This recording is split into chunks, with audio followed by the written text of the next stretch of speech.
anak-anak, Assalamualaikum warahmatullahi wabarakatuh. Berjumpa lagi dengan Bu Indah. Bagaimana kabar kalian? Semoga senantiasa dalam keadaan sehat ya. Dan Ibu harap kalian juga masih tetap semangat walaupun pembelajaran masih dilakukan dari rumah. Oh iya, sebelumnya kita sudah mempelajari materi pengertian teks deskripsi, ciri-cirinya, bahkan sampai tujuan teks deskripsi. Nah, di pertemuan kali ini kita akan mempelajari materi tentang struktur dan kaidah kebahasaan teks deskripsi. Sudah siap semuanya? Sebelum memasuki materi struktur teks deskripsi, Ibu akan menyampaikan kompetensi dasar dan tujuan pembelajarannya. Kompetensi dasar pertemuan kali ini yaitu KD 3.2 menelaah struktur dan kebahasaan dari teks deskripsi tentang suatu objek yang didengar dan dibaca, serta tujuan pembelajarannya yaitu siswa mampu menelaah struktur dan kaidah kebahasaan dari teks deskripsi tentang suatu objek yang didengar dan dibaca. Selanjutnya, yuk disimak pembahasannya. Struktur teks deskripsi ada 3. Yang pertama identifikasi, yang kedua deskripsi bagian, dan yang ketiga simpulan. Oke, Ibu akan menjelaskan satu persatu secara detail. Struktur yang pertama yaitu identifikasi. Identifikasi dalam struktur teks deskripsi berisi nama objek yang dideskripsikan, lokasinya, sejarahnya, makna nama yang dideskripsikan, atau pernyataan umum tentang objek yang dideskripsikan. Kuncinya, bagian identifikasi itu menggambarkan objek masih secara luas atau umum.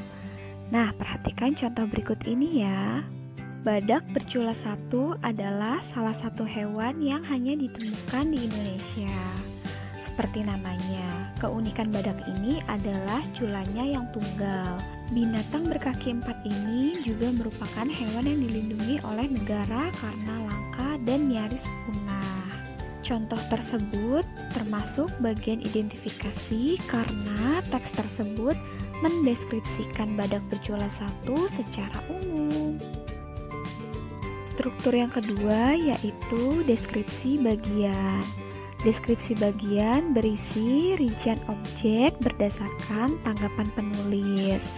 Deskripsi bagian dapat berisikan bagian-bagian apa yang dilihat, didengar, serta dirasakan oleh penulis dengan mengamati objek. Jadi intinya deskripsi bagian objek yang dideskripsikan sudah lebih khusus, lebih detail, lebih terperinci, dan spesifik. Kalau tadi identifikasi masih secara umum, nah deskripsi bagian ini lebih khusus atau terperinci. Yuk kita simak contohnya. Contoh tersebut termasuk deskripsi bagian karena penulis mendeskripsikan badak bercula 1 secara terperinci, mulai dari bagian kepalanya, tubuhnya, bahkan sampai kulit dari badak bercula 1 itu. Di dalam deskripsi bagian terdapat jenis-jenis pengembangan deskripsi bagian. Yang pertama, ada deskripsi bagian berdasarkan ruang. Yang kedua, deskripsi bagian berdasarkan anggota bagian-bagian objek. Yang ketiga, deskripsi bagian berdasarkan proses sesuatu berlangsung. Dan yang terakhir, deskripsi bagian berupa pemfokusan. Struktur yang terakhir yaitu simpulan. Simpulan biasanya berisi hasil akhir dari teks tersebut. Simpulan dapat berisi kesan penulis terhadap objek yang digambarkan atau dideskripsikan. Contohnya, alangkah luar biasanya binatang langka primadona Indonesia ini. Sudah sepatutnya kita semua turut melestarikan hewan ini dengan cara setidaknya benar-benar mengenalnya. Selanjutnya, Ibu akan menjelaskan kaidah kebahasaan teks deskripsi. Yang pertama, penggunaan kalimat perincian untuk mengkonkretkan. Contohnya, ibuku orang yang sangat baik. Nah, dari kata baik dapat dirincikan lagi untuk menjelaskan sesuatu.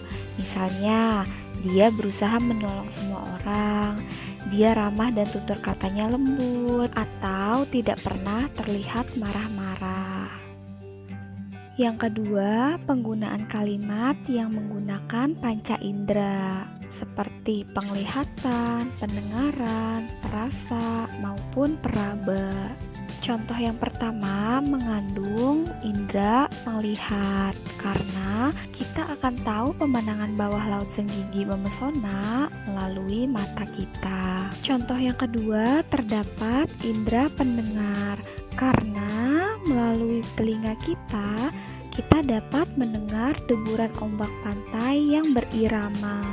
Contoh yang ketiga terdapat indera perasa, karena kita dapat merasakan udara yang sangat segar. Kaidah kebahasaan yang ketiga yaitu penggunaan kata sinonim. Kata sinonim adalah kata yang maknanya mirip atau sama dengan bentuk kata lain. Contohnya kata indah. Kata indah memiliki sinonim elok, permai, dan molek. Selanjutnya, penggunaan kata dengan kata dasar yang berawalan huruf K, P, T, dan S. Kata dasar yang diawali dengan huruf K, P, T, S akan melebur atau hilang jika bertemu dengan imbuhan menasal. Nah, imbuhan menasal itu apa aja sih? Imbuhan menasal itu terdapat me, men, mem, meng, menge, dan men. Contohnya, ketika imbuhan mem bertemu dengan kata dasar pesona, maka menjadi memesona. Jadi huruf P-nya dihilangkan atau dihapus. Kemudian, ketika imbuhan men bertemu dengan kata dasar tiup, maka menjadi meniup. Sama ya, T-nya dihilangkan. Nah, ketika imbuhan men bertemu dengan kata dasar sapu, maka menjadi menyapu atau mensapu ya. Ayo, yang bisa silakan jawab di kolom komentar. Yang terakhir, penggunaan kata depan dalam teks deskripsi. Kata depan seperti di, ke, dari ditulis terpisah dari kata yang mengikutinya. Contoh, kain itu disimpan di dalam lemari, Cahaya berangkat ke sekolah, dan cincin itu terbuat dari emas. Alhamdulillah, materi struktur dan kebahasaan teks deskripsi sudah selesai. Ibu harap kalian paham ya dengan penjelasan Ibu. Kalau masih ada yang belum paham, bisa diskusi di kolom komentar. Ibu akhiri sampai di sini. Tetap jaga kesehatan dan selalu menaati prokes ya. Salam hangat dari Bu Indah. BMM, belajar mudah, menyenangkan. Wassalamualaikum warahmatullahi wabarakatuh.